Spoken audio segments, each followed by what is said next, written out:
The fragrance of white lilies drawing me deep while I wait and we won't accept that you're gone. No meaning in moving on. Let me rest here beyond this pain. Sweet refuge, may I remain locked in time with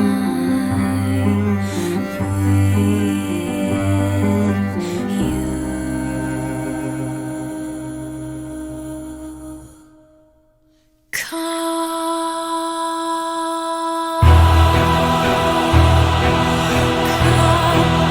Flame of desire, of lilies and ice and fire, come to me, fill me, kisses, joy, entice me,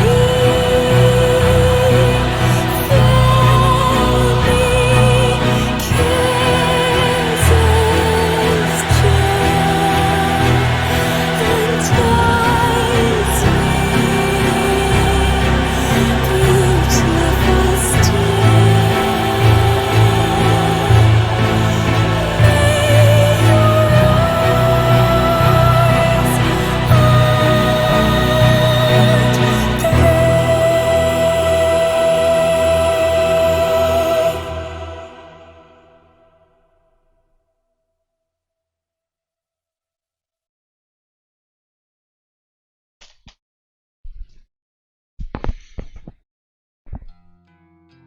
I'm about to go check, and it actually looks like I'm actually getting kind of closer to the end, and like I don't have much time if I reach the ending.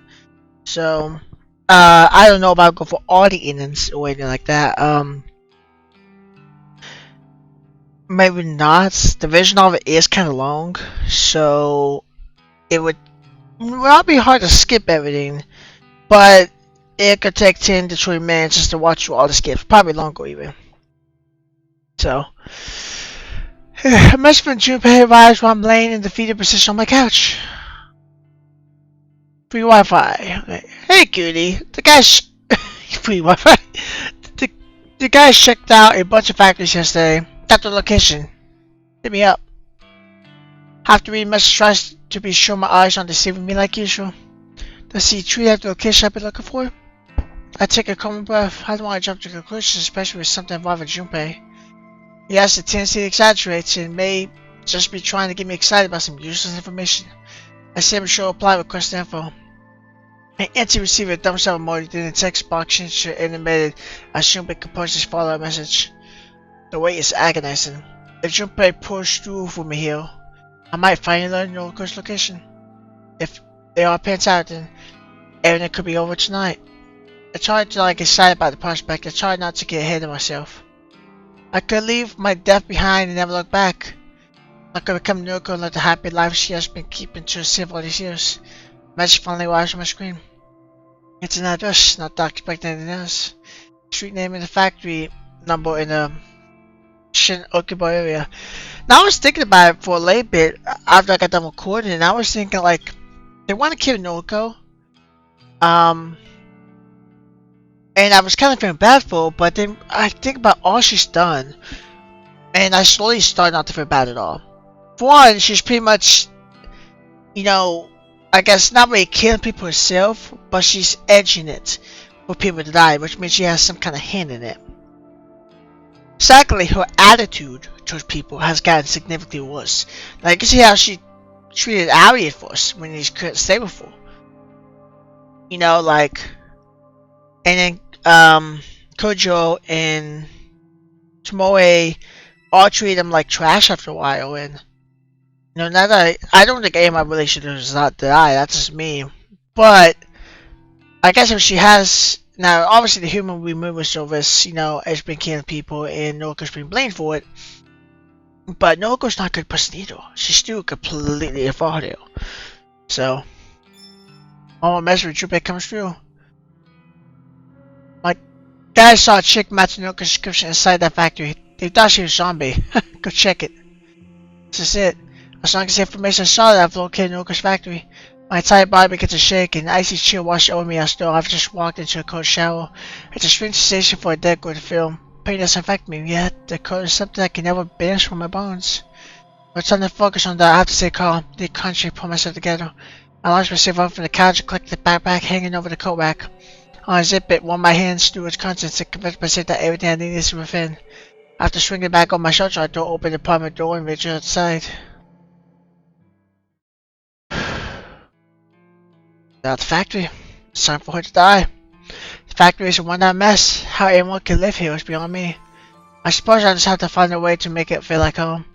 Maybe once I'm inside Noriko's skin, I'll be able to understand why she is comfortable here. Oh, don't tell me what next she's gonna do. Is she gonna curl up and pretty much will her skin? Please don't show that. Yeah, the more I look at it, the better it seems. This would be my home. I'll be Noriko and live here happily ever after. I'll sit back and enjoy the life that she's been affording for me. Firstly, I need to find someone to change my clothes. I can't kill someone if I'm wearing my nice dress. That's just not acceptable. I did consider changing the home, but then I would have scored funny looks from people on the train right over here. It's a strange identical fears entering a socially awkward situation.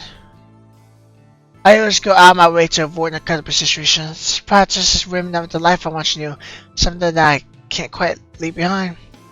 It's the same as my obsessive compulsions. They cling to me like carrion flies swarming on my corpse. Carrion flies. I shouldn't be worried about any of those things, but they're not. My mind can't just discard the anxieties that shaped my entire life. Wait, what am I doing? Why am I trying myself into pointless thoughts? My goal is right in front of me. Noriko is on the other side of that brick wall, completely unreal what is about to happen. A heavy-handed slap in my face doesn't stink, but it causes me to evaluate what I'm doing. Focus. First, I'll change it to the gear provided by to me by the human source. Then I'll shoot me to the factory to do it. I'll locate Noriko, drive a knife into her chest. I'll pluck her steel beat hard from her body like a web sharp berry, and then I'll call my name into the pulsating blood-spawning organ. This life will be over and I'll be reborn. I'll baptize myself in your lifeblood and become the girl I've always wanted to be. And I'll be happy. Happy, just like Noriko. That smiling and carefree girl that I spent my youth with. Girl that faced her mother attempted suicide with a stoic smile. Girl that didn't flinch when her father walked out. Girl that stayed inside day after day when the outside world just became too scary to face. The happy, carefree girl without a single problem. She never knew how good life was. She wouldn't have lasted a day in my shoes. I hate her so much. I'm gonna become her. Backpack hits the ground with a dull impact. I tear my yellow sundust from my shoulders and lay her fall to the ground, just like a snake sheds skin. Full afternoon breeze bites on my naked skin and makes the tiny hairs across my body stand in. Why can't the dead feel the cold? Dead should feel anything. I crouch and rummage through the backpack, withdrawing my change of clothes. Slowly, calmly, deliberately, I dust myself in the dark gear that makes me as a hero and many. I knelt to confront the weight of what I was concealed within my jacket, one in each sleeve and two against my chest. It's important to be armed to the teeth. After dawn, Erika pulled a broad mask out of the back. Mask in the likeness of Corpse Girl, my enemy and my future identity. I slide the mask over my face and contain a cord of calm descends over me. That's the last time I march forward in the name of the human source. This is for my own push agenda. The scheming of that rebellious group of killers no longer guides my hands. Time has come. I put factors for interest and try the door. Simply a course I didn't expect Noriko to have lowered her guard so much, and yet it shrinks open. She left it unlocked. Sick, I know where mate thinks to my overbearing compulsions.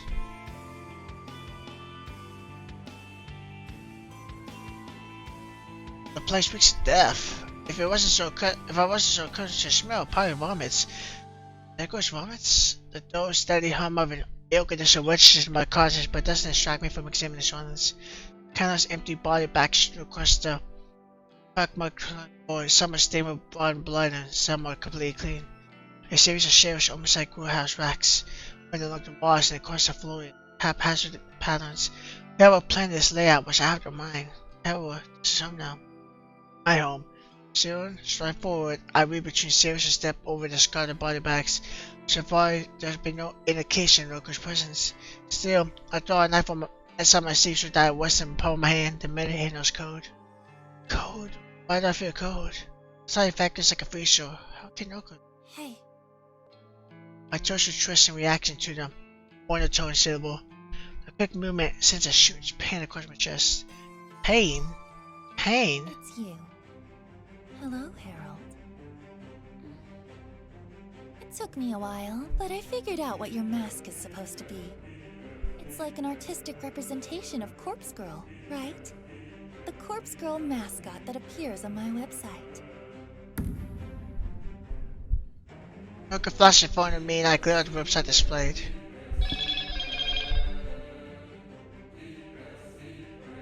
Forgot to put my phone on vibrate. It's silent, my bad, but we're good. That's totally copyright infringement. What to say to her? This is like how I imagined this camera play How'd out. you fake Junpei Matsumoto's death? You know what I'm talking about, right? That time we met in the underground parking lot. You planted a look-alike corpse to fool us into thinking Junpei had died. Total Corpse Girl move, by the way. Guess you stole that strategy from me too. I sense a lawsuit. She says forward with her hand outstretched. She's not scared at all. I sexy lash out my knife and slash her wrist. But her hand comes to rest on my shoulder. Tiny nick for my inaccurate blade, not even prompted spoil blood. Ouch. That stung a little. One from her hand seeps into my shoulder. It's so much confident. Chloe, I miss you. I really miss you. Can you take off the mask? Can we just talk? I don't take off the mask. I don't know why I'm standing here listening to her. I don't know why her presence in her weird short hand has caused me to look my god. She smiles. This is the happy kid from your girl. You're so beautiful, Aoi. I'm really sad we can't be together. How are things with your boyfriend? That single useless word crossed out my one mouth like a diseased maggot, so I could bring myself to say. You can't tell me? That's okay. You used to be so open with me. And then, you died. Does she know about that? We tried to keep our friendship going after that, but we've never really been the same since then, have we? I hope you get the help you need, Aoi. I hope one day we can put all of this behind us. My fingers loosen the grip of my life. Watch the country. I don't need it. I tense my arms and squeeze my hands together, desperately trying to crush Noko's throat beneath my fingers. Skin is warm and flesh is red as my grip plans. She kicks against me, but the pain doesn't rush her. She's weak of her. Her string of cries drawn out by the own grunts of exertion. Then my fingers swipe at my arm constantly, only so would irritate me. I could hold her neck in one hand and use my other to plunge a knife in her face. I could contain the stranglehold until I crush her windpipe. But I could slash her stomach open and lay her intestines spill out onto the ground. All of the options are appealing. All of the options could be put into motion within seconds. I take my right hand off her neck and slip her into my jacket, away to pull out my knife. My left hand closes tighter on the neck. The knuckle closest distance between us causes my elbow to bend and allow her closer. Her forehead slammed into my own and my neck forwards backward. I'm falling to the ground, only able to blink once. I try to out what just happened. She somehow summoned the strength to headbutt me. Frail, weak, ghostly Noka. She actually stood up for herself. She actually struck the person she loves. Dazed but ultimately uninjured. I didn't even feel the impact of my skull against the concrete when I laid her flat on my back. Noko towers over me and rubs her neck, her ragged breathing even louder than the Roman air conditioner. Sorry, Owie. I had to defend myself. Please, get up. Let's talk about things. I get up. I slip the knife into her side and feel it slide neatly between two of her ribs. Her taut, thin skin does nothing to resist the moment. Noko looks down to ruin the moments of surprise. I drive the knife in deeper. Look at my wrist, I pull it out sideways, slashing her belly wide open. A large stream of blood sprays from the savage wound and forms a likely rainbow before. Her coughs and gags as she frankly tries to steam her tied up blood with her hands. Damn it. Corpse girl will She falls to her knees. get Empty threat falls before her and her face slams into the concrete. Noko Kurosawa is dead. Using the very same knife that slashed open, I cut along the seams of my jacket and skirts. I strip myself down where the blade until I'm standing cold and naked in the factory. It doesn't take long to strip Noko down this road, but I'm extra careful of her clothes, and I'll not use the knife this time. I simply pull her dress up over her until it slides free from her motionless body. I hold the dress up against me, laying it pressed against bone form. I look down and admire the side of myself, imagine what I will look like when I wear it. I can finally become Noko. I can wear her clothes, live in her factory, talk to her friends, work at her office. I can do all the things that she loved to do, all the things that made her happy. I slip the dress over my head and push my arms through the sleeves. It's a little long, but overall it fits me nicely. I'm Noko Kurosawa.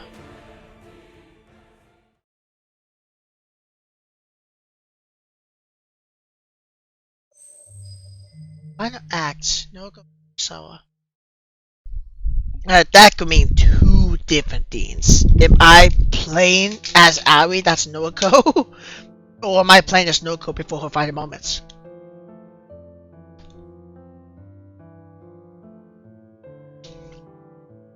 Okay. The final act. One of the killers said she didn't die. Well, she died, but not really. It's a funny thought. Everything that she was, everything that made her Asuna Kurosawa left this planet on that day. Her body remained, but so I departed. She got sent away to a kill factory and I didn't see her very often after that. At the real case I visited her, I would always notice that her eyes no longer mine. I hate her for what she did to our family. Girl and I were the only children at the time. Mother hung herself up from the sitting and made us watch. She encouraged us to kick the chair out from underneath her. We didn't understand what she was doing when she told us it was a game. So we kicked the chair and we laughed. And Mother laughed, and then her neck snapped, and she stopped laughing. And that light in her eyes that once shared with her extinguished instantly. I screamed and I screamed, and Mother just wouldn't move. We couldn't get down from the ceiling. And she Yuki remembered how to call for an ambulance, and the paramedics arrived when we were taken away. And after that, I was completely messed up because you don't just walk away from something like that and act like nothing happens. I spent years trying to force the painful memories of her attempted suicide out of my mind, but I didn't exactly cope with the way. How could I? I became terrified at the word and became used to locking myself aside and wasting away. I dealt with it a little better than me. I can't say rebellious behavior was the right way to cope, but it had to have been healthier to stay inside for weeks at a time. By the time I reached in high school, I think I'd mostly gotten past everything. Wishing a mother heck of a sitting in front of me didn't hurt my feelings. The sound of our laughter intermingled with screaming didn't always ring in my ears. Ari helped me through all of it. She shared all of her problems with me and it made me feel a little better, like maybe my life wasn't so bad. Ari's life was kinda messed up.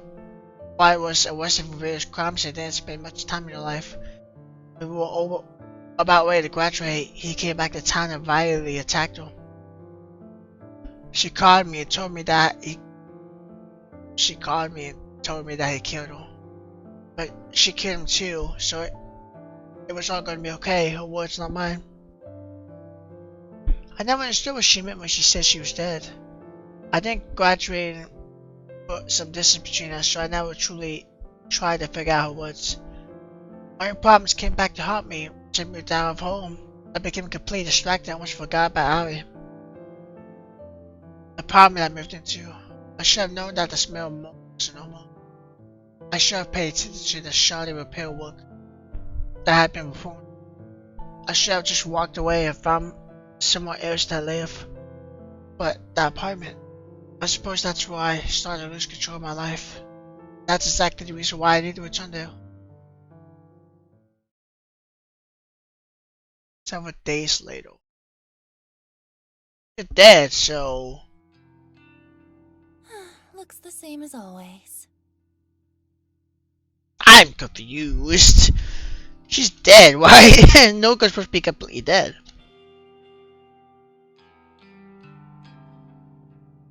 No, Ari says she wanted to be like Noko and live her life, but you can't exactly do that. I mean, you could probably do plastic surgery or anything, but it sounds like she just wanted to wear her clothes and live her life. But that doesn't look like it. I'm not looking forward to climbing the rest of the stairs up to the apartment. I can hardly walk at all, even on the flat ground, but I have to do this. I can't let stitches and bandages and painkillers distract me from getting inside. I don't know how long I was in the hospital before, none of my personal effects. Or maybe I woke up, I had no phone or post, no back. But the doctors monitored me for a few days and they let me go, even though I told them I had nowhere to return to. They just threw me out the street. They couldn't even tell me what happened to the girl who attacked me. They had no idea if she had been arrested or not. Okay, so she lived. I had a feeling she's still out there. Regardless, I'm here now. My memories are apparently on demand since I don't have any signs of affection. All I have to focus on is the sense in front of me. I'm surprised she lived through that because it sounded like her stomach got slashed and blood started spewing out. And if no one knew about where she was, does it look like no one really knew where Noko was? Maybe like Tomoe, but she didn't care about her. I figured she would die. Inside my cloud was more difficult to conquer than the last. Each time I raised my leg, I experienced a tear and searing agony along the length of my stomach. More than once, I have to stop and check my stitches, having torn wide open. And I'm sure my flesh is more or less like a continuous scare in the mountain. My head throbs and bends and sweat drip down my face. My head landing on the lower below my apartment, I spy a familiar face. Noriko? Momo Ogawa, the daughter of Kenji Ogawa, the man I framed in order to maintain my innocence. Hey, Momo.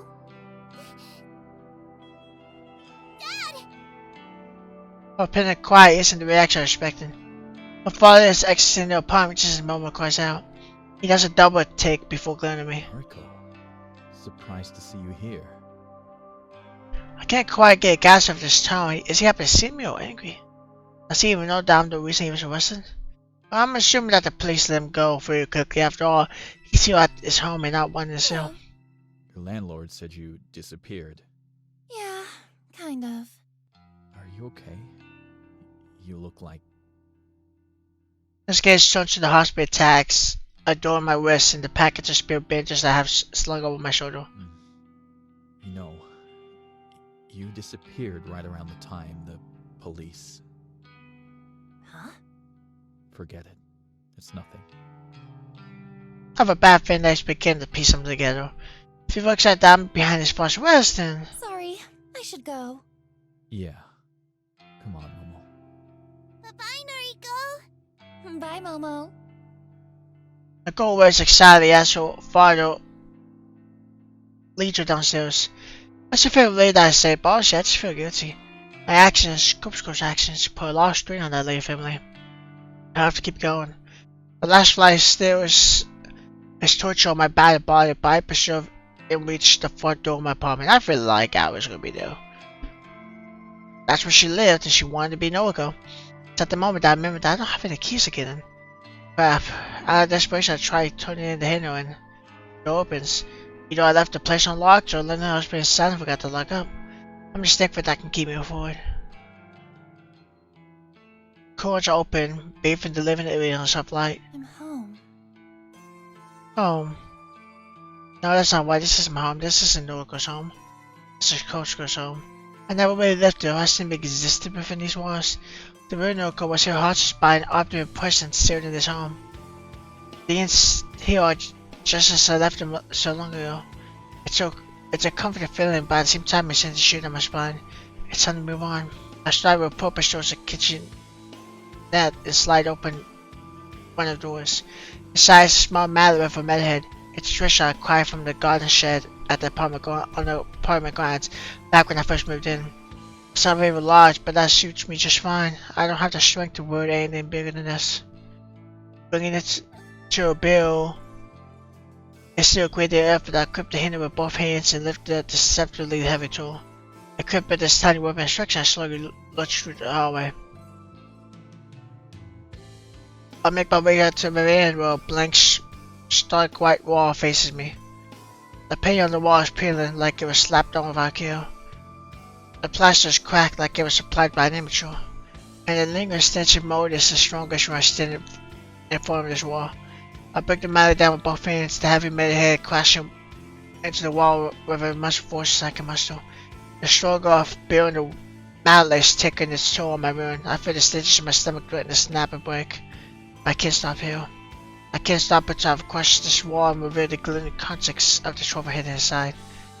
Another swing and another crash against plaster. I wonder if that's that one chick cultural said. I thought he kept it inside his other apartments, the one that he was living at. But I think he kept it in this one because he was living here at the time she died.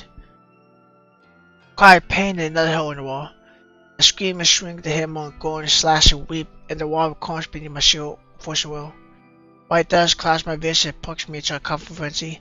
When my eyes and door clear up, I throw the mallet to the carpet and reach forward.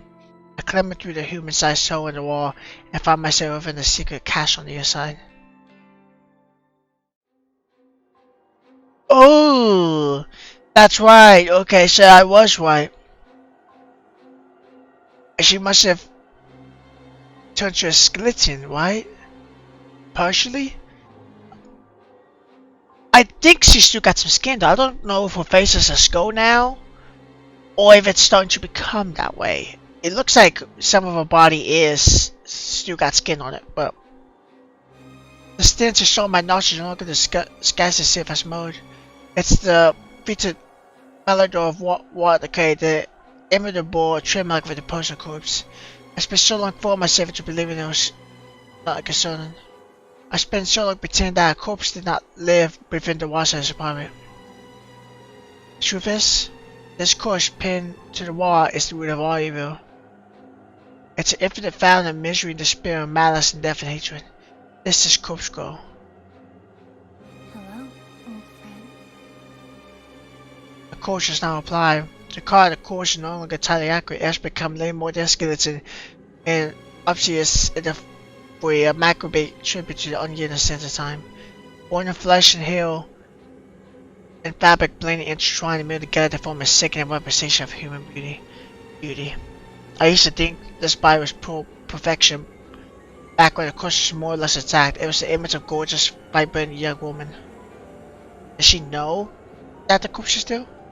I aspired to become just as beautiful, slender, elegant, graceful, with pale skin and dark eyes. Looking at her now, it's clear to see that I was deceived. The form before me is not beautiful. It's revolting. I shaped myself into the image of death, truly believing I was transcendent in mortal beauty. This corpse controlled me for so long.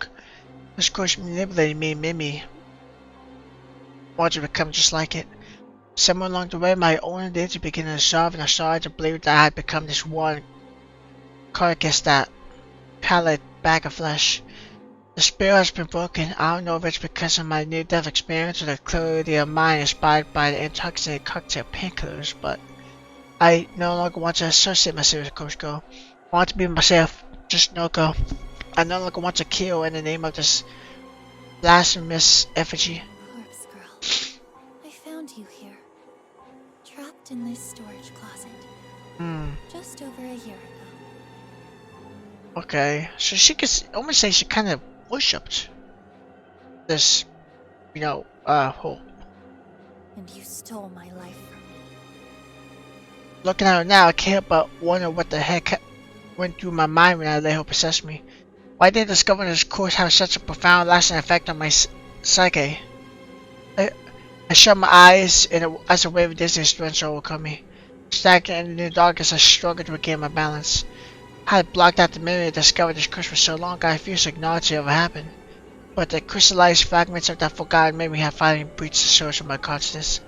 I can finally record the event thanks to my clarity bar about my current state of mind.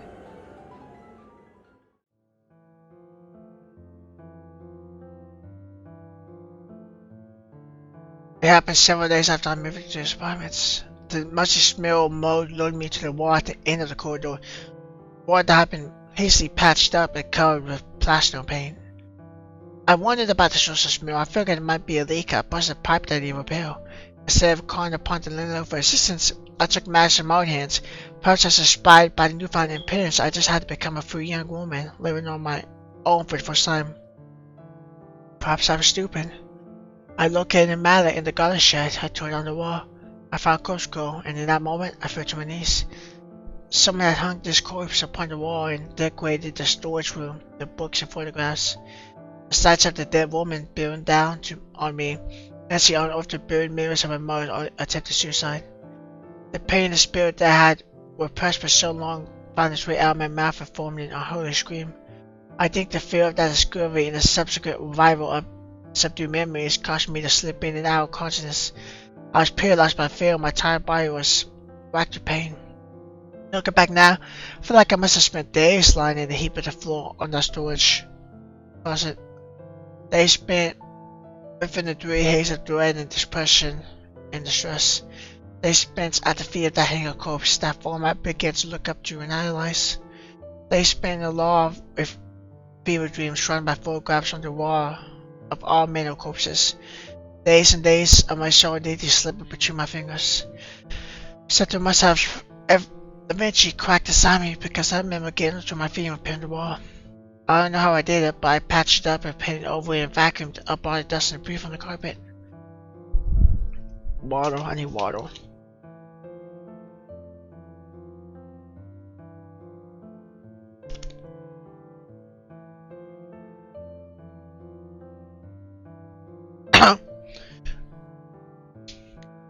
Frosted photography, a complete history of photo manipulation. So that's how she got that book then. She found it here. Okay, so it's all making sense. Now, Coach Girl doesn't look like the way she used to. Uncovering her today hasn't shocked me into submission like it did all that time ago. Am I stronger now? No, not really. I was prepared to face her this time. And now I'm here to bury her. As I calmly assess how difficult it would be to retrieve her from her resistance, my eyes fall upon the dozens of photos blasted haphazardly across the walls.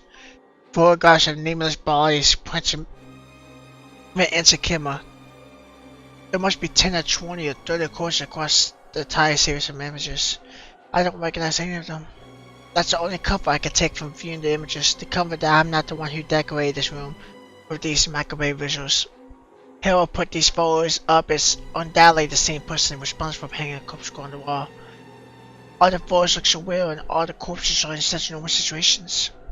There's an image of a decomposing body sitting on a bench, waiting at a train platform. He's wearing a suit like any ordinary businessman. Another image is of a headless couple at a dinner table, dressed in their Sunday best. They are sharing a candlelit meal. Corpses going about the daily life. It's eerily reminiscent of something else I've encountered before. What was it? A book I read? Instinctively, my eyes darted to the piles of books toppled over the corner of the storage room. There were dozens of duplicate books, as if they were bitten here by the author. I crouched and dusted off the cover of the book at the top of the pile. Days by the Dead by Noble Sigleo. Underneath the 10 more copies of that volume is a different book with a familiar cover. Strange Flower. I know this. The very same book that Kochiro lent me long ago. Except this book here is not so worn. Well, a library copy. It's a pristine condition, save for the layer of dust coating. There are nearly a dozen copies of this book as well. Someone intensely bending these books still, and the fact that they accompany so many courses of courses, not to mention Miss Cusco herself, is no coincidence. These books and photos, as well as the copy of Frosted photography I found here so long ago, all of this somehow embedded itself into my consciousness and inspired me to start Cusco's website. Sure, if it's this room, the cush room ruined my life and corrupted my mind. And I have to wonder if somebody planned it all. Did somebody leave all these things here in order to break the world we entered? That's probably a far-fetched concept, but I'm desperate to place the blame on somebody, anybody but myself. Enough. A light slap to my face snaps me out of my inner remnants.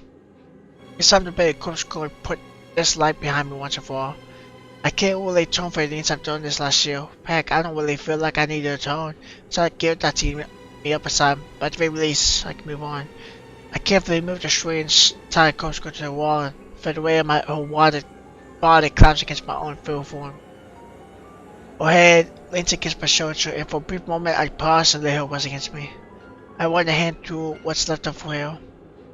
She's been through lots. We both have. We're both close girl, well, we used to be. Now we are just empty husks with no purpose. If we're not close girl, we'll probably be forgotten, lost to time memory. Once in my life, I'm looking forward to being forgotten.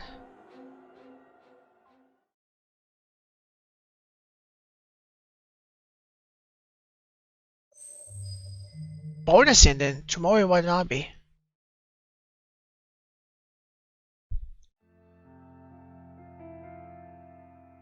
So I know there's multiple endings. I don't know if it's they didn't give you many choices in this game, maybe like 4 or 5. So what's it? I really try to be nice to everybody I can. Obviously because how the story is, Norco was a jerk. But I really try to be nice. I obviously even spent time with Tomori, so God, this place is boring as heck. After all that I've been through this year, I simply can't believe I'm still working here. If it weren't for Sherry, I probably wouldn't bother coming in every day. But I want to patch things up with her. If I keep talking to him in the office, surely I'll call my way to forgiveness. Yeah, what happened? This question. Speaking of that, son of a, here he comes now. Look at him, he walks past my desk and doesn't even acknowledge my existence. How can he ignore me after all the time we spent together? He irritates the out of me sometimes. I always have to take matters in my hands. If he won't talk to me, I'll just make him talk. I leave my desk and stride over to him. My heavy footsteps aren't exactly elegant or befitting a lady, as my mother used to always say. I don't really give a flying. Hey, what's going on? The slow drawn words that drip from my mouth don't come out the way I want, though that always seems to be the case. Everyone treats me like some. Because of the way I speak, they don't understand that it's the way somebody thinks that really matters. I can't help it if I was brought up to speak like a imbecile. Blame my father, not me. Oh. Hello, Tomoe. Hello yourself. What's a gal gotta do to get a conversation out of you these days? Huh? What do you mean? Come on. You know we don't speak like we used to. Well, we broke up. You dumped me. What exactly do you expect from me now? Oh, please. You know I'm sorry for that. I told you 1,000 times that breaking it off with you was the stupidest thing I've ever done. So come on! Get back together with me, will ya? Tomoe, you broke my heart. Yeah, I know. Shinya, I really love you. I need you. I'm not the only one to get bitched, but letting my feelings hang in the air between us really makes me Did uncomfortable. you hear about my father? Huh? I wasn't expecting him to shrug off the confession with a swift change of topic. Tracked down an important member of the human removal service. Jeez, not this shit again. Can't you just let it all go? No, I can never do that. I'm going to get to the bottom of it. I could use a hand, if you're willing to assist. Having someone by my side with insider information would be rather handy. Don't you agree? Kind of blindsided by his request. I know that he knows everything, but I'll be stupid to pretend he hasn't figured it all out. He knows that my vomit Noriko. He knows that I had a hand, however, interacted in the series of kiss at Coach Go, Pentecost I'm City. not going to judge you for working with Noriko. If you can help me bring the greater perpetrator to justice, the head of the human removal service, then I think it may have been a good thing that you did what you did. That's so. You'd forgive me for getting involved with such stupid shit? Is that why he should have broke up? before because Oi. So wait, which way is it again? Tomorrow broke up with Shina, right? So that okay, that one makes sense. That's right. Okay, for some reason I think Shina did, and then I was gonna be like, well, maybe he knows, but I forgot Tomoe did. Yes. I'd have no choice but to forgive you. And maybe we can even move further forward. I know it's the same way I want to hear. He can be manipulated in his own way, but if there's a chance I can make up for it, I've done it with Shina over again, and have to go for it. Right. Sign me up then, or whatever. I'll help out. Thank you, Tomoe. I'm going to interview the individual involved with the human removal service. Are you allowed to do that? Of course. Father said I'm an important member of the investigation team now. I'd like you to come with me. You might be able to point out any inconsistencies in his testimony. Yeah, I don't know about that, but I'll do my best. But for some long time, she reminds me.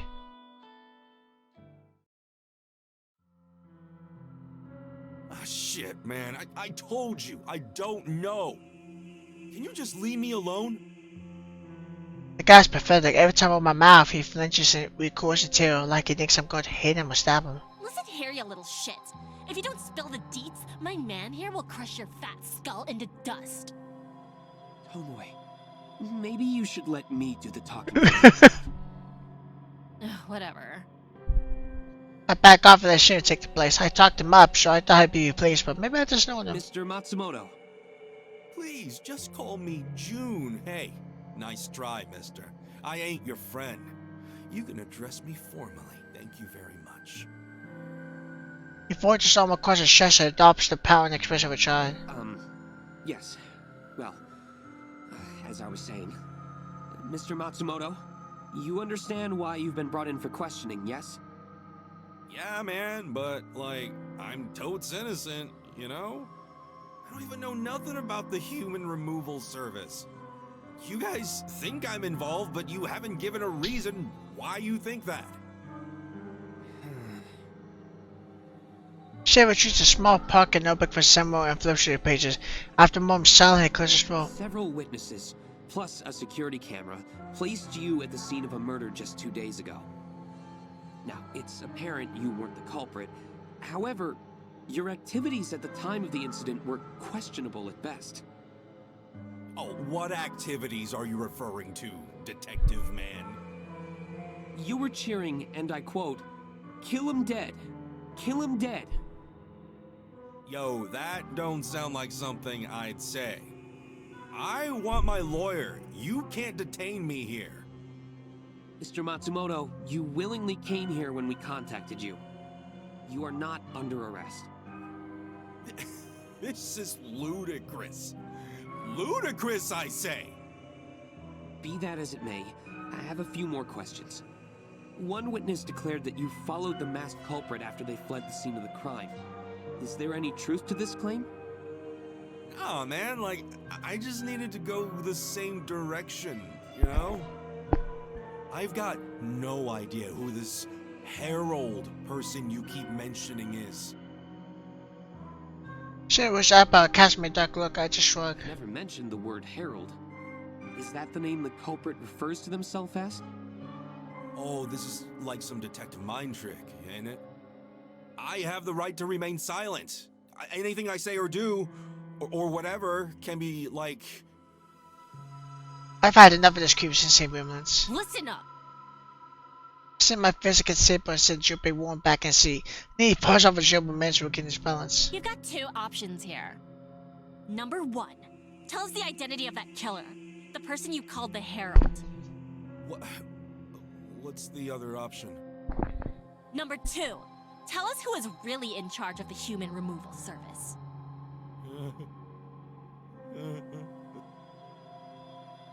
His sweaty pushing forward is glowing red. I can't betray the identity of the Herald. I just can't. But the guy behind all of this? I say fuck him. I'll sell him out, if it means you'll pardon my involvement.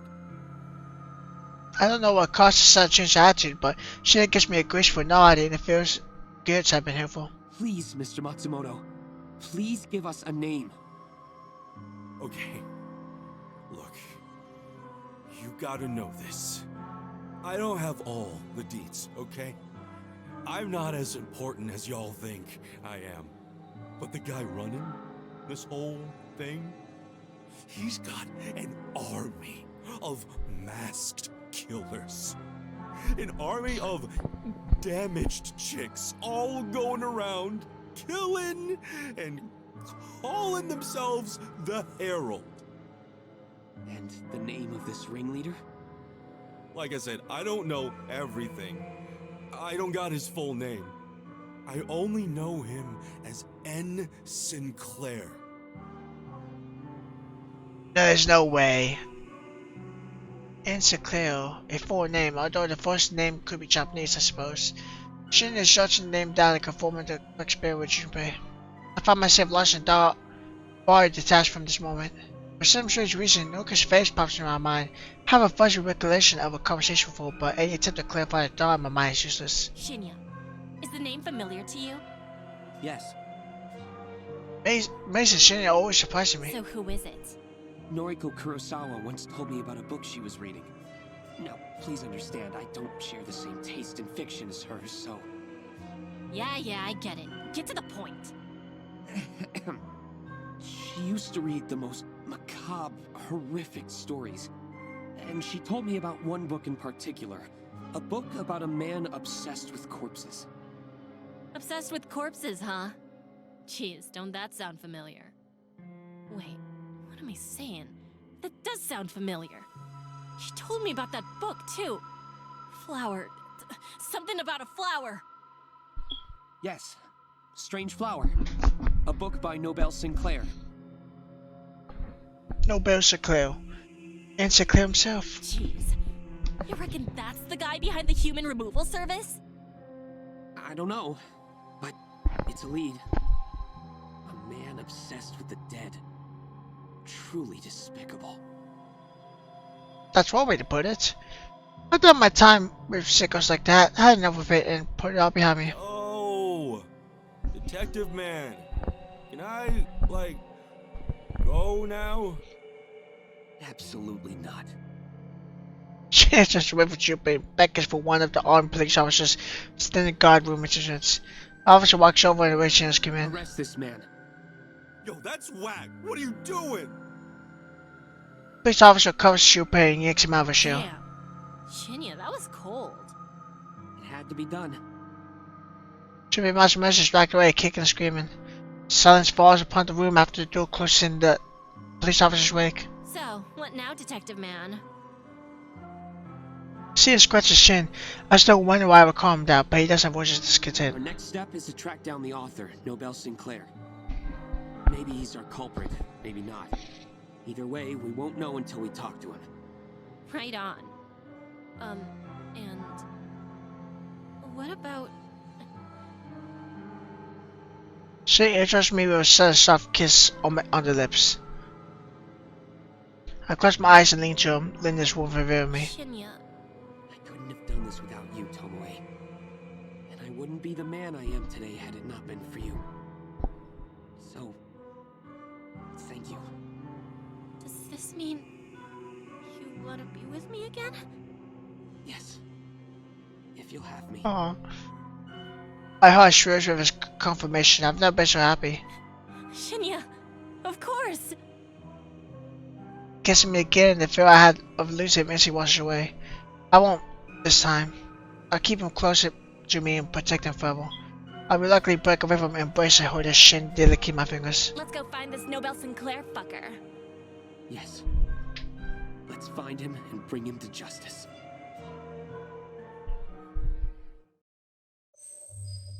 In an A, true. Erika Kurosawa. So, is this the true ending? In an A, true. Did I get the true ending without trying? I'm okay with that. 3 months later. Sometimes on dark and overcast days, I can feel the cold vibe still inside my gut. It's a phantom sensation that flickers and dissipates within moments. My doctor says there's nothing to be concerned about, but that doesn't prevent me from pulling my clothes aside to examine the skin underneath. The size of the scar does live to comfort me. I don't think I should have survived this injury. I don't think I should have walked away after regaining consciousness. But somehow I survived that encounter. In the darkest recesses of my mind, I could vaguely recall the warmth of strong arms carrying me from that factory, carrying me to safety. Somebody saved me on that fateful day, but I don't know who. Regardless, though, that my life, my new life, a life that's actually worth something. So I guess somebody... Why do they think it's cultural? I don't think it is, because one, he cut off his arm, was bleeding. Two, he pretty much got engulfed in fire. So I don't think it would be, but there's only one I could think that would. A life that doesn't consist of skulking in the shadows pretending to be a beautiful corpse. I look down at the empty plate before me and smile. I'm still not accustomed to the sight of a finished meal, but I'm sure you learn to love it. Sunfish full, truly full, not just full enough like I used to force myself to believe. I put on 4 pounds recently. 4 good, healthy pounds, my cheeks glow with vitality, and my skin is no longer the sickly color of ghastly flesh. The ways I was shot prohibiting getting sick of seeing me in here. Probably getting sick of seeing me here every day. But I don't mind, I eat well here, and I've learned to cook at home too. Tomorrow of all people taught me how to prepare dinner. I never expected to study culinary arts under someone like her. But she has a knack of bringing out the flavor of food. She says she picked up a few things from years of caring for kids siblings. I've learned a lot from her. I push my plates aside to accept water. Time to pay the bill and get going. There were things to do tonight after all. Months have passed since the last time I set foot on these cursed grounds. Bathroom stench of decay invades my nostrils directly to make the spill of my car to my stomach on natural. Stench that I was once completely accustomed to. Now it's a sickening reminder of the person I used to be not so long ago. I didn't want to come here tonight. I didn't want to come here ever. And here I am. God hadn't shown premonition or just bad feeling, but some part of my mind urged me to visit this place after receiving the strange text this morning. Text that seemed both alien and familiar at the same time. So they would decorate the content of the message, goodbye. But what drew my attention the most was the image attached to my photo of a young woman. Bent over backwards, her face obscured by matted hair and blood, and her chest exploding open from the inside. The young woman thought it was me. It was an image of my own corpse. Craftsmanship was excellent. The cadaver used to work in my body looked just like me. My first assumption was human removal sent this photo to me, but upon deliberation, that seemed to be the case. Human removal activity has declined rapidly as of late. The number of models was useless depending on how you look at it across Turkey have accelerated so quickly that it's almost like if the human source never existed at all. Besides, that organization had a particular trademark when sending out doctored corpse photos. They even include instructions with the message, instructions for the victim to follow, usually involving the murder of another victim. The message I received simply said goodbye. My corpse photo bears push notes, typical of the work I used to perform. Someone says somebody took the over the identity of Coach Go that the word that once feared. That's crazy, isn't it? I take a deep breath and stride towards the factory's entrance.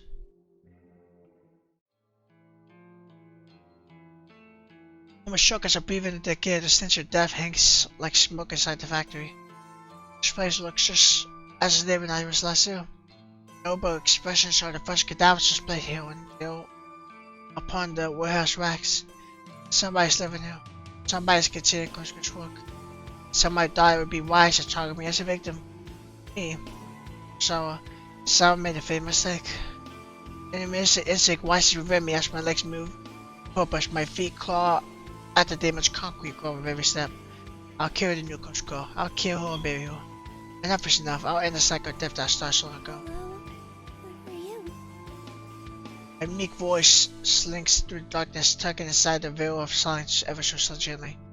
I concentrate hard in order to identify the direction it came from, but I'm taken off guard even for just a second. It may be mine. I left, the voice came from my left. Spin on one hand and immediately feel fire rise my throat. May I help you with something? Oh, gee, she really. That's actually disconcerting. What the fuck is this? My name is Noriko. Noriko Kurosawa. It's nice to meet you. What's your name? Aoi? Is that you? I feel like I'm looking at your Trisha mirror. The corpse before me is not me, and yet Are you here to buy a corpse? I had a I corpse. have plenty on display. You can browse as much as you like. Uh, But that one on the end of the rack is reserved. Sorry. see, once you grab my hand through, I'll watch her and scratches her skin violently. I feel like a spit of drips from her lower lip and her eyes glaze over. This is Aris Sato, despite her hair and the makeup and the clothes, my old clothes, which is the same as I remember. Aoi, knock it off. You're scaring me. Who is Aoi? Is that your name? Well, it's nice to meet you, Aoi. My name is Noriko. Oh man, clarity brings immediate understanding. It's like I was torn between my own identity and that of Cusco. I has become me. But your information hasn't been kind at all. Any recognition of her previous self-experience, she doesn't even know her real name. After everything I've been through, I should be more forgiving and just someone struggle with real identity. I should be understanding and sympathetic. Aoi, no. Gasp for air as my fingers clench my hood. I ran my knee to her stomach and smashed her to the warehouse wagon, causing several stiff cadavers across the ground around her. Stop! Aoi has lost herself. She has discarded all remnants of who she once was. I'm fine with that. I can always relate to her. But I am no Kurosawa. I have reclaimed my true self, and I won't let her become me.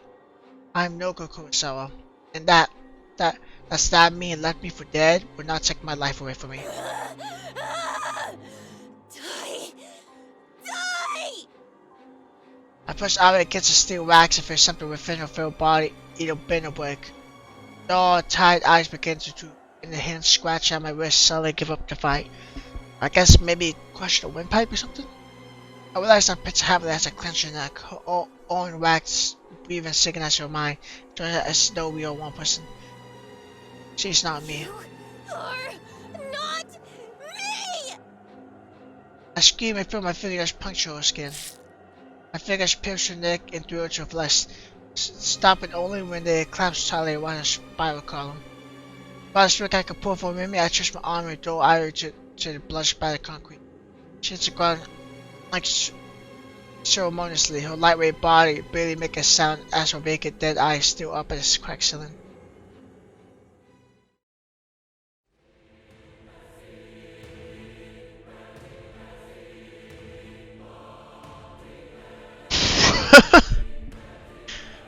I mean, this is not the end I expected. I know there's multiple endings, and I'm pretty sure there's a true ending, but I was definitely not expecting ours to go down. I didn't expect Noriko to survive the attack. Somebody helped her, and then Aoi just lost it and tried to become Noriko, and then Noriko regained her true self, and then pretty much, I would say, killed Aoi. I was expecting Noriko to be 100% dead and done, but I never imagined I'd have to dig up this grave for a second time. When I buried Cusco in the gardens below our former apartment, I didn't predict I'd have to see her again so soon. Here she is, still one and miserable. I thought her burial was going to end at all, a symbolic gesture to help me leave behind the person I had become. But it was a way to reclaim my former self and bury the past. Cusco doesn't say anything when she sees me lift the door from her resting place. She doesn't give any indication that she even notices my presence. Fine, by the way, I couldn't care less. I brought a friend for you. Someone to keep you company.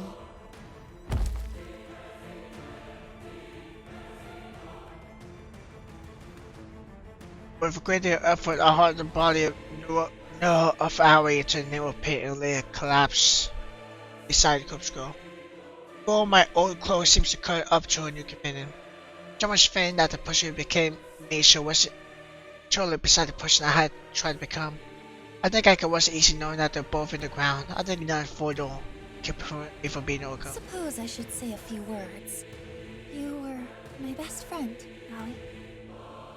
And I'm sorry I couldn't save you. I'm sorry that I only ever wanted to save myself. I hope that you at least found some happiness by becoming me. Goodbye. I clenched a small shovel with my hands and began to fill the makeshift grave. Jordan walked prior to the pit slowly. I mistake the faint howl of the wind as final moan from the girl I once knew as Harry.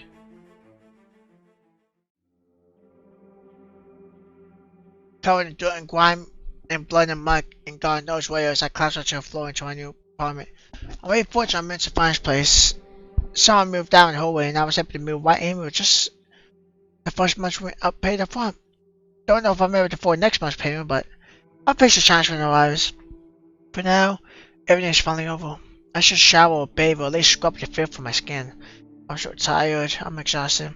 This is the price of being local for a shower. I will oval until my side got my phone and slowly bring it to my eye level. An over frown masked my dirt and crossed the face when I noticed the icon for 1 missed call on my screen and unknown number. A short message shows me that the caller left a voicemail. I don't know who would have called me at such an early hour. It's well past midnight after all. Close my eyes and let the voicemail play. Hey. Bit late. Sauce. I knew he wasn't dead. The fact that she said that somebody killed her from near-death experience, I thought it had to be him.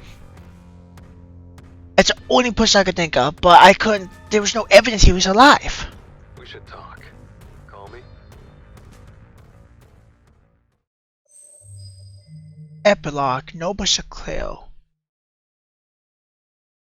I don't know how many. It seems like there are multiple, and it's 1 year later. Okay. Noble Sinclair.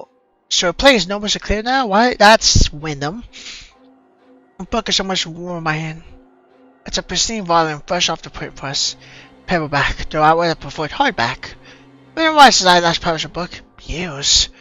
A few events I probably thought I disappeared off the face of planets. I did, in a way.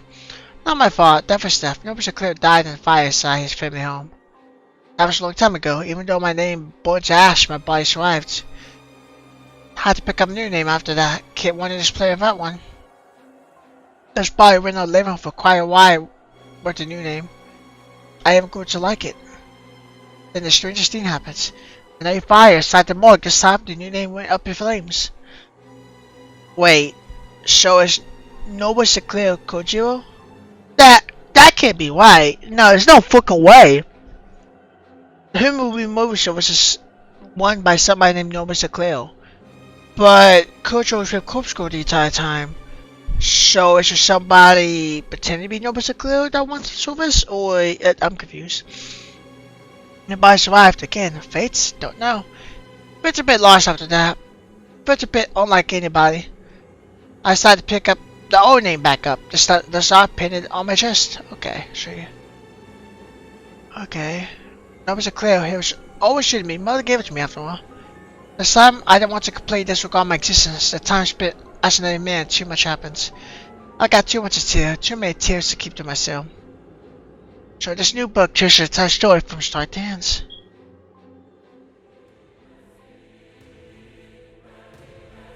Corpse Factory. It's all going full circle. So we see Tyrion. So everything that we played is in that book too. I assume there was some parts not there, but that feels like that would be it. Was even typing page after page for one arm. One of the most taxing challenging things I've ever attempted. Wasn't easy typing, okay. But now it's done. You can see it's going. Soon, this new wine will hit hit store shelves across the country. The world will know everything. I use pseudonyms throughout the book to protect the identities of the guilty. Synonyms, I just realized, sorry. Didn't put Noriko Kurosawa's real name even once. Then identify Jubi Matsumoto or Arisato. Then call out Tomoe Watanabe or even that wannabe detective that always chases me, Shina Fujikawa. Most importantly, I didn't print my previous name. Not that name anyway. I confessed a lot of things within the text. I even confessed my involvement with the Human Removal Service. Getting caught up in that organization's web of death wasn't something I ever intended to do. It wasn't something Kojo ever would have done, but it was necessary in order to finish the lace book. It was a clear walls through the wings of the shadow side within mere weeks. Shock captures or my lack of big experiences. Couldn't have done it without the connections I formed as Kojo. Couldn't have done it any of this without him. I'm at the top of the ladder now, so to speak. Got a bunch of killers on my payroll. Even the dog Junpei is on my leash now. Don't know where I'll go from here. What you plan once you shut down human movie shows, the easiest is to find acts of love for Noriko. But the power's nice. The power's intoxicating. Again, Kojo wouldn't have toured around with something like this. Not Kojo. I look over the book in my hand once more. It's heavy, full of words that carry more weight than they should. Whether people believe the concept of this book is out of my control, but those with a keen intellect will surely be able to piece the truth together. My eyes scan the cover and read over the large embossed letters. Course Factory, a novel by Nobu Sakura. I've never been more proud of my work.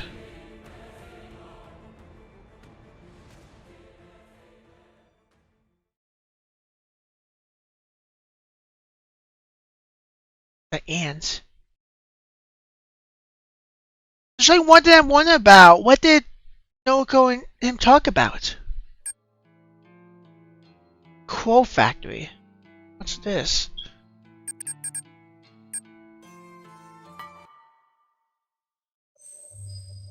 Kaka no Crow Kurosawa? What?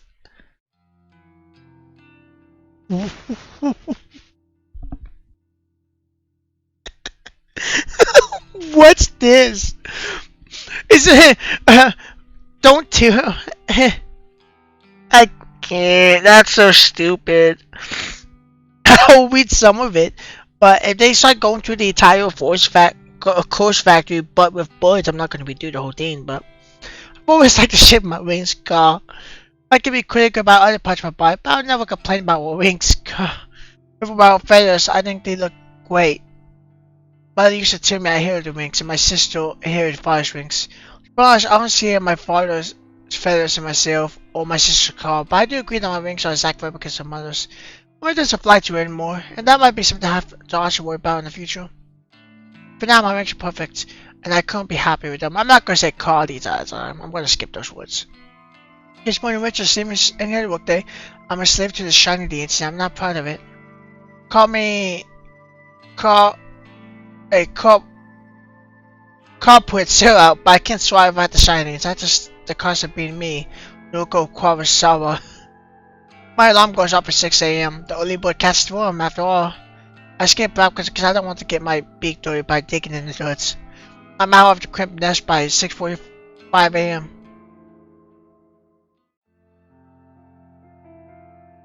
The static door in the workplace noise fills my ears. Chirping, ring of phones, feathers, tablets, keyboards, photocopiers, even the steady low hum of the air conditioner contributes to all them. Before I could take a sip towards my desk and mark it through a wish was behind. Come over here. Hang on. I don't know how long this is. I'm going to do a save right here, and I'm going to do a skip and see how long this is, because I swear to God, if this is like hours, I'm not going to play this because it's just a stupid meme. Oh wait, I have to actually option it and then text, skip mode, everything.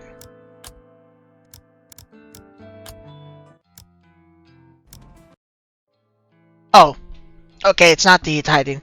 Okay, it's just a later section. That's all it is. Okay,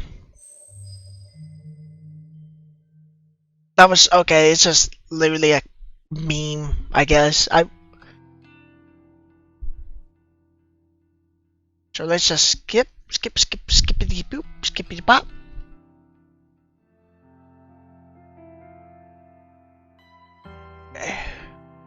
Looks like you've been sleeping in a tree. It suits ya. I don't know what she's talking about. I can't really focus on what she's saying. You know, I'm talking here. It's rude to ignore the image put in the nest. I swallowed and attempted to motion my parched throat before speaking in a cracked voice. Do you need something? Nah, I'm done with you. Komori turns tail and walks away. I decide to sit down in another chair. Why do I feel so exhausted? I need to calm down and focus on Gogo's work. I can't let things like exhaustion and social anxiety stand in my way. I take a deep breath. I'm in control now. I'm myself again.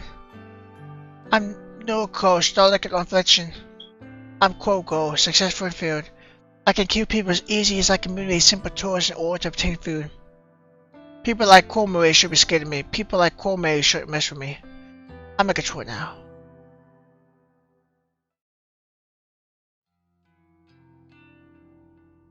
I started to visit my old favorite hangout site, old Butch, if you will. Public libraries don't get the credit they deserve in this age. They're quiet, calm shooting. I can stay here for hours for free and just get lost in different worlds. I don't feel judged still. Nobody looks at me and marks my failures with my beak. Nobody looks at me and asks if I've eaten enough worms lately. Nobody makes fun of me. That lonely boy in the corner reading Lovecraft and commonly preening no feathers. Cthulhu, huh? You're a Lovecraft nerd? I blink twice to look up the strange boy standing over me. Pojo. Saw stimming in the drop. Q. Notice you're reading Lovecraft, huh? In Japanese too? Didn't know this book had been translated. Yeah, my English isn't great, so I read the translated versions. That's mad. Do they translate esoteric names? Can't imagine quote Drew being instantly writing kanji. Well, it's written katakana, so. Voice. Gojo. The boy extends a ring and I can't tell if he wants to shake it or pass him the book. What? I'm Kojo, you? Yoko Kurosawa. Nice, just Kojo for me too. No last name. Call me Koji. You don't have a last name? Used to, lost it, fell out the nest, you know. I'm just Kojo now. This guy's weird. His face smell like they've been dragged through the dirt. His face is unshaven. Why no? I've got no butt joke for unshaven. Sorry, plucked. Are you okay? And his eyes are skewishly clear and focused despite being masked by a pair of dick. Didn't mean to keep you. Sauce again. Later. And without so much as a glance at me, the butt drops away. I try to touch my own thoughts, but that whole conversation just plays back in my head. What bizarre encounter. Maybe I'll just head back to this for a say. I'm out of butt jokes. Cool factory kittens just ain't here, can it? What would become a Quoko? Who would stop Cultural City from being overrun by bad butt jokes? Should I have even created this abomination of a minigame? Thanks for playing. Okay. Okay, so now obviously you got in until, but I just want to click and see what pops up. Which ending would you like to view? In A, in and B, in and C. Okay, I got the truth. I'm not worried about the other two, honestly. I have no reason to watch those.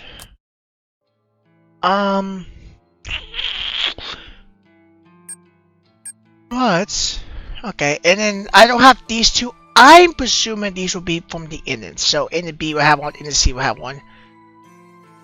So my only question is, what the heck did Noriko and Kojo really talk about, if they talked at all? It's my only question because they was gonna talk. So it was weird because I didn't expect Kojo to be alive, but nothing pointed at it. They never hinted at it. So once the only thing that gave it away for me was the fact that Noriko was probably carried away by somebody saved her. And I was thinking maybe Kojo saved her, but I was thinking like, that's too far fetched though. He died. There's no way he would have saved her. But then it, you know, as far as I know, I don't think we really saw him die. It looked like he was, but it, you know, never really, you know, saw the evidence. Never saw his dead body done. And then come to find out that this guy in charge of the human removal service is Nobusaku. Also, Kojo, the same guy we've been following through. I never expected that. And that was at the end. That was like the last end. It's like, oh yeah, he's Nobusaku. Like that book, Noriko read, that was written by him. Yeah, Kojo was right there too. So it's just like, What? I didn't make it a book called Coolest Factory, which will probably lead to all the events that we've experienced up to this point. That's just crazy storytelling. And I think I was reading some comments from that video that people wish that this got more, recognition. And I agree, this was a great novel to room into. I enjoyed my time with it. I don't like playing longer novels. I like playing shorts though. But I just being in this world, being with these cast of characters, and just experiencing this story, it was just great. I loved every bit of it. And even the ending, I got the true ending, which I don't know how big the choices are, but I was nice to everybody. I got the true ending, it's kind of naturally. I genuinely enjoyed my time with it, and I really did enjoy every bit I played of it, so I guess it's the end of this. It kind of sucks to end it, but not much you could do, I guess. So I'd find something else to play, I guess. So, anyway, if you guys enjoyed it, I know I did, and I'm definitely going to keep an eye out on this puppet show, the developer, and definitely play anything else they might make. I checked them, and I don't think they really made really much, actual game. So, if you got another one similar to this, it was only $20 too. It was like $20 at the time. I think it was like 18 or 17. That's a good price for a game like that. This game is about like $12 to $13, I think. Close to. And you have a good story that keeps you interested. It has English voice acting, good artwork, twists and turns. It's just good all around. I just genuinely enjoyed it. I didn't expect I would.